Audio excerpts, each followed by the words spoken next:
সুভাষচন্দ্র বসু ভারতের স্বাধীনতা সংগ্রামের এক চিরস্মরণীয় কিংবদন্তি নেতা।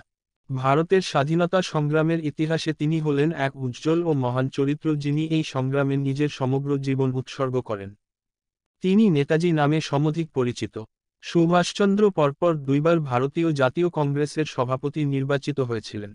কিন্তু গান্ধীর সঙ্গে আদর্শগত সংঘাত, কংগ্রেসের বৈদেশিক ও আভ্যন্তরীণ নীতির প্রকাশ্য সমালোচনা এবং বিরুদ্ধ মত প্রকাশ করার জন্য তাকে পদত্যাগ করতে হয়। সুভাষচন্দ্র মনে করতেন, মোহনদাস করমচাঁদ গান্ধীর অহিংসা এবং সত্যাগ্রহের নীতি ভারতের স্বাধীনতা লাভের জন্য যথেষ্ট নয়। এই কারণে তিনি সশস্ত্র সংগ্রামের পথ বেছে নিয়েছিলেন। সুভাষচন্দ্র ফরওয়ার্ড ব্লক নামক একটি রাজনৈতিক দল প্রতিষ্ঠা করেন এবং ব্রিটিশ শাসন থেকে ভারতের সত্তর ও পূর্ণ স্বাধীনতার দাবি জানাতে থাকেন। ব্রিটিশ কর্তৃপক্ষ তাকে 11 বার কারারুদ্ধ করে।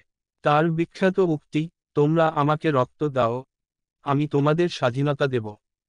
দ্বিতীয় বিশ্বযুদ্ধ ঘোষিত হওয়ার পরেও তার মতাদর্শের কোনো পরিবর্তন ঘটেনি।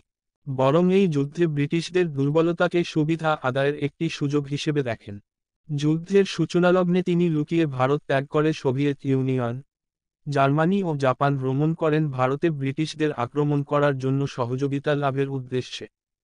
জাপানিদের সহযোগিতায় তিনি আজাদ হিন্দ ফৌজ পুনর্গঠন করেন এবং পরে তিনি নেতৃত্ব প্রদান করেন। এই বাহিনীর সৈনিকেরা ছিলেন মূলত ভারতীয় যুদ্ধবন্দী এবং ব্রিটিশ মালয়, সিঙ্গাপুর সহ দক্ষিণ এশিয়ার অন্যান্য অঞ্চলে কর্মরত মজুর।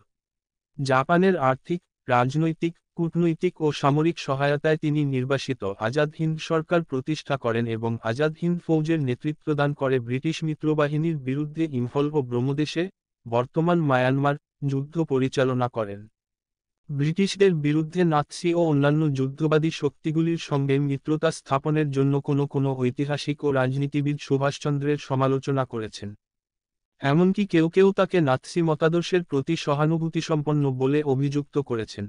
তবে ভারতে অন্যান্যরা তার ইস্তাহারকে রিয়েলপলিটিক এর নিদর্শন বলে উল্লেখ করে তার পথপ্রদর্শক সামাজিক ও রাজনৈতিক ভাবাদর্শের প্রতি সহানুভূতি পোষণ করেছেন। উল্লেখ্য, কংগ্রেস কমিটি যেখানে ভারতের অধিরাজ্য মর্যাদা বা ডোমিনিয়ন স্ট্যাটাসের পক্ষে মত প্রদান করে, সেখানে সুভাষচন্দ্রই প্রথম ভারতের পূর্ণ স্বাধীনতার পক্ষে মত দেন। জওহরলাল নেহরুসহ অন্যান্য যুবনেতারা তাকে সমর্থন করেন। শেষ পর্যন্ত জাতীয় কংগ্রেসের ঐতিহাসিক লাহোর অধিবেশনে কংগ্রেস পূর্ণ স্বরাজ মতবাদ গ্রহণে বাধ্য হয়।